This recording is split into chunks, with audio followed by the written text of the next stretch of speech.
کے پی کے حکومت بلدیاتی الیکشن کرانے کے لیے تیار ہے اور وہ کوشش کر رہی ہے کہ کے پی کے میں بلدیاتی الیکشن آ جائے اور منتخب نمائندے آ کے فرائض انجام دے۔ تاہم پشاور ہائی کورٹ نے Khyber Pakhtunkhwa local government election کے خلاف درخواستوں پر آج ایک فیصلہ سنایا۔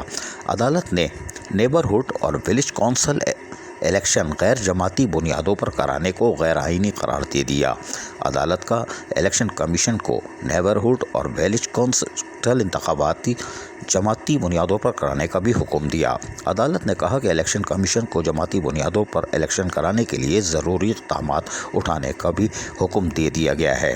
لوکل گورنمنٹ الیکشن کے خلاف اکرام خان درانی، عنایت اللہ خان، خوشدل خان، مشتاق احمد خان، حمایت اللہ معیار نے درخواستیں دائر کی تھیں کہ کے پی کے کی حکومت جو الیکشن کرا رہی ہے وہ غیر جماعتی طور پر کرنا چاہ رہی ہے، جس کے خلاف درخواست دائر کی گئی تھی۔ آج فیصلہ آ گیا اور یقینی طور پر اب الیکشن کمیشن پشاور میں جماعتی بنیادوں پر الیکشن کروانے کے لیے بھی تیاری کر رہا ہوگا۔ لیکن یہ بات بڑی اہم ہے کہ خیبر پختونخوا فوری طور پر بلدیاتی انتخابات کرانا چاہتی ہے تاکہ لوگوں کو منتخب نمائندوں کے ذریعے سہولتوں کی فراہمی کو یقینی بنایا جا سکے۔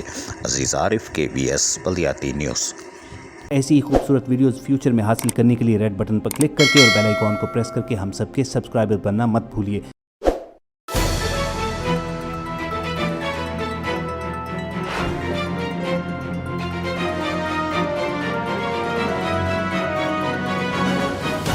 KBS بلدیاتی نیوز۔